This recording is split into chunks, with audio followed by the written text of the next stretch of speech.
I accidentally called my friend's MILF mom and now she wants to hook up with me. I was at a party pretty intoxicated and I wanted to go home, so I decided to call a girl that I am seeing, Maria. With a blurred vision, I somehow managed to make the call. A woman answers and says, "Hello. Is everything okay?" I started saying how much I love her and that I want her to come pick me up and after that go to my house and have intimacy. A long moment of silence appeared, so I continued telling her how much I wanted her, when suddenly she tells me, "You know who you are speaking to, right?" In my mind I thought that Maria was fucking with me, so I didn't bother to check who I called. I said, "Yes, I am talking to the best looking girl on earth and I want her now." She continued telling me how flattered she was and that she didn't know that I was feeling this way. In that moment, something felt off. I looked on my phone and saw the name, Maria Gonzalez. I didn't understand who Maria Gonzalez was. After a few seconds it clicked. It's the mother of an old middle school colleague, with whom I lost touch a few years ago. After I realized who I called, I instantly froze, and hung up the phone. I was in shock for a couple minutes. To be honest with you, this woman doesn't look bad at all. She is a MILF and I always wanted to hook up with one. Me and her son were best friends throughout middle school. We used to hang out every day, and our parents became good friends because of us. When high school came, he began hanging out with some bad people and our friendship kind of lost its spark. I had his mother's phone number from when we used to hang out every day. His mother divorced a couple years back, right before we started high school. I think this was the reason why Mario,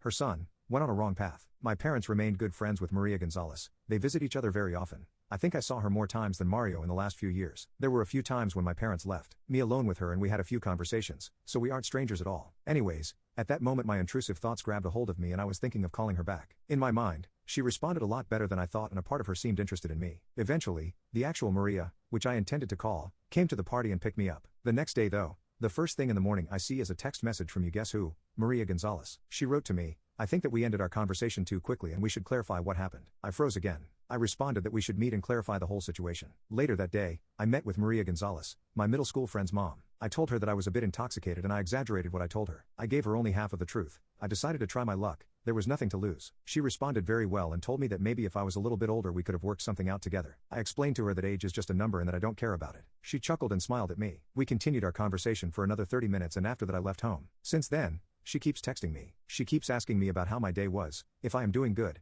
but yesterday she asked me if we should meet again to clarify the situation even more. I told her that I had the impression that we clarified everything, but she responded with, "I am sure there is more to clarify." I think she wants to hook up with me badly. I feel it. Do you think it's a problem given the fact that I was her son's best friend throughout middle school? Anyways, I don't think he would bother. After all, she is a hot MILF.